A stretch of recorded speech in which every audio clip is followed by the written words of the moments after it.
Hello and welcome to Hank Games Without Hank. My name is John Green. Today we're taking on Wigan Athletic in the Barclays Premier League. We got to win this game. Oh boy, there's a ginger on their team. I hope Derek Milborough isn't our referee. Today I'm going to talk about fan fiction, why I like fan fiction, or why I don't like it, although as it happens I do like it. Spoiler alert. And what I like about it. And, oh no, it is Derek Milborough. Oh, he has a noted pro-ginger bias. Wait, Derek Milborough is one of the linesmen. We should be fine. It's Scott McBeanie, who's our regular referee. There he is, not shaking hands with the apparently germ-phobic John Green, nay Bennett. Of course, as always, as usual at least, we have John Green and John Green starting up front. They're married to each other, and they're also married to the Swindon Town Swoodilypoopers in the middle today. We've got Merrick, silent but deadly, along with Fahey, and then out on the wings, I'm trying something a little new. S. Holden Goldfield on the wing, on one wing, twice as Vice on the other, and then French the Lana waiting to come in as a substitute. As well as we've got Leroy Williamson on the bench today. Now, I've been thinking about Leroy Williamson because to me he's a fascinating example. I was just talking to my brother Hank, and I told him that I was starting Fat Lucas. By the way, Fat Lucas is starting today after his heroic performance at Arsenal. I told him I was starting Fat Lucas even though he was a 50 on paper because he was 100 in terms of his heart. And Hank said, "I don't think you understand the game." And I said, "What do you mean I don't understand the game?" And he said, "Well, the game, it's just math. Like, it's just an algorithm. And so if they say a player is a 50, he is a 50. There's no ambiguity about his talent level. It's a 50. And he's going to let in more goals on average than El Campuncino, who is a 74. And then I just explained to Hank that, like, that may or may not be the case. However, that's a foul. Look at ball John Green. It's just relentless. It's just relentless. Oh. Pass it. Yes. It's great to see the Swoodilypoopers on the ball. But I explained to him that, like, El Campuncino was not making saves that Fat Lucas is making. And this speaks to my larger theory. My theory that I understand the game is a game of math, but I think the game understands. I think it can measure heart. I think it has a secret heart measurement that we don't know about. And I think it knows that Fat Lucas bleeds Swindon Town red. I think it knows that Fat Lucas, at the age of 42, continues to play for the Swindon Town Robins, not because he needs the money, but because he loves the Swindon Town Swoodilypoopers. That is his passion. He loves them. He wakes up in the morning and he wants what's good for the club. He's seen them in League One, and he knows how grateful he is to see them these days in the Premier League. And I think that's the same with Leroy Williamson. Yes, he's a 64, but you'll never see anybody make more tackles. You'll never see anybody play with more passion. And that, like, I think the game knows.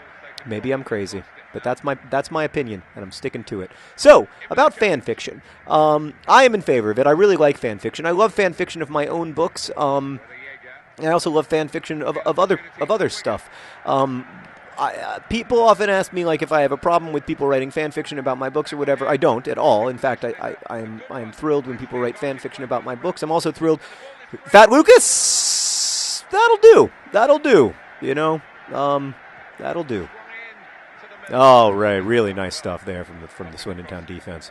So I really like, in fact, I read quite a lot of fan fiction about my books or based on my books, and it's always interesting to kind of learn what people find interesting about. Oh, you're better than that, Ball John Green. I know it's cold out there. It's always interesting to find out what people really connect to in my work, or like the questions they try to answer. Another thing that I'm often asked about is, like, if I would be okay with someone writing, like, a sequel to Looking for Alaska and then publishing it and making money from it. And the answer to that is no.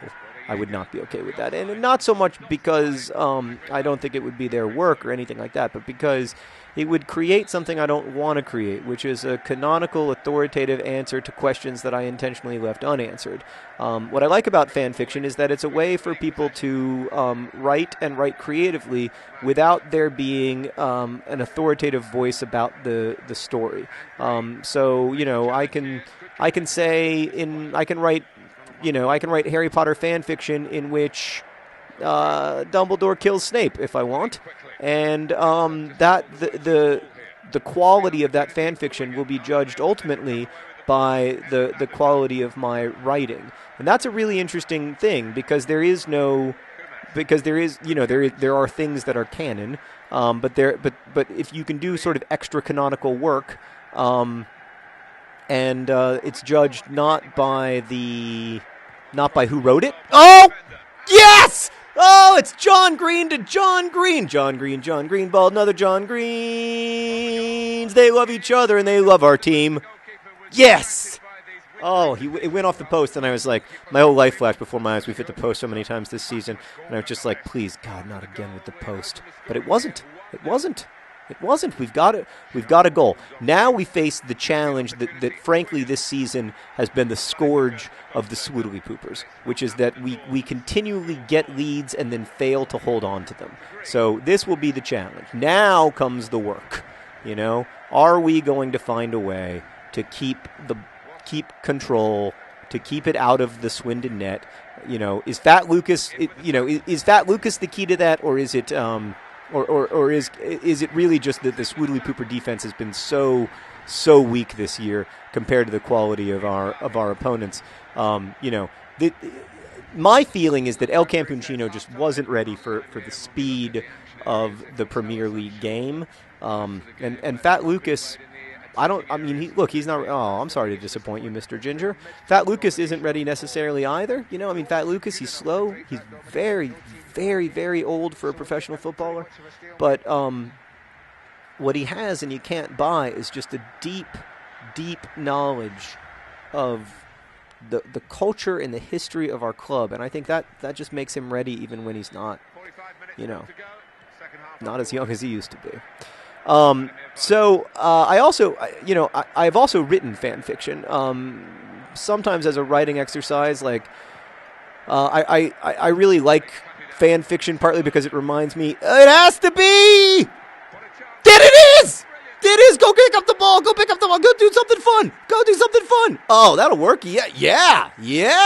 Oh, sure. What just happened? He's big, he's tough, he has a brilliant puff. Other John Green. He could have just walked it in. Other John Green. That was a great ball. Just everything about that goal was fantastic. He could have walked it in, though. That would have been even classier. But instead, he did the... I don't even know what that... is that some kind of, giant eagle? Was that the giant eagle dance? I don't even know how to call. I don't even know how to describe what just happened, but it was beautiful. I write fan fiction partly because I'm fascinated by other people's stories, and it's a good way to sort of try to inhabit someone else's creative world and their I guess landscape for fiction. But also, oh come on, got to get that down, buddy. Got to get it down. But also because I really like kind of reminding myself that there are sort of non-commercial ways of writing and reading in this. Brave new electronic world of ours, which can be scary for people who make a living writing, but can also be really exciting. There's something really, really cool about the fact that people will, even when there's nothing, at stake financially, that people will still work hard to both read well and write well. That's very exciting to me. And so that was not a good pass. And so that's part of why I think I've written fan fiction in the past. I have to say, oh, look at beautiful ball, John Green in his boots. He's a goal scorer, and he's got the boots to prove it. He bleeds Swindon Town red all the way down to his tippy-tippy toes. All right. So, one of the things I really like about reading fan fiction is that I feel as a reader kind of liberated to read a little bit differently, to read not less attentively, but with a different. It's just a different kind of enjoyment for me. It's more of a, I don't know, kind of free form enjoyment. I can't think of any other way to describe it.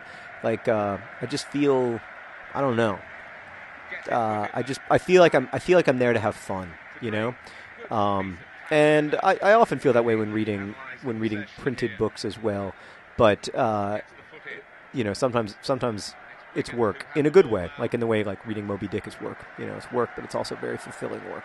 So I get a lot out of it, and it's something I really I really enjoy and value. But what I was going to say is that I am not responsible for any of the bald John Green, other John Green fan fiction. Lots of people have said that they think that could have been better if I'd hit the Y button a little harder. Lots of people have said that they think I'm responsible for it, and I wish I were in some ways because it is so good. And hopefully the people who do write it will see it as a compliment that many people think that I write it. But I don't, I promise.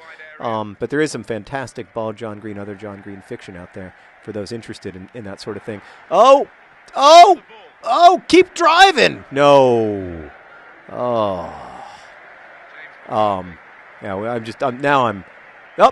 Everything will be fine. Now I'm hungry for a third goal, I mean, once you get two, you got to start thinking about your goal differential, which is going to be a huge part of what decides the He's offside. Fat Lucas. I mean, tell me, Hank, explain that. Explain how it's 2 on the goalie. There's two Wigan players and no one except Fat Lucas. And how does he make the save? Explain it to me. Explain to me how Fat Lucas makes that save. And I'm just going to say it. El Campuccino would not. Oh, the ginger's off. Thank God. Everything's going to be fine. El Campuccino would not have made that save. Period. That was not a good example of how to do a throw-in, and now we have a corner kick. All right, everything's going to be fine. Oh, look, their goalie's here. Come on, go. Go. Get the ball.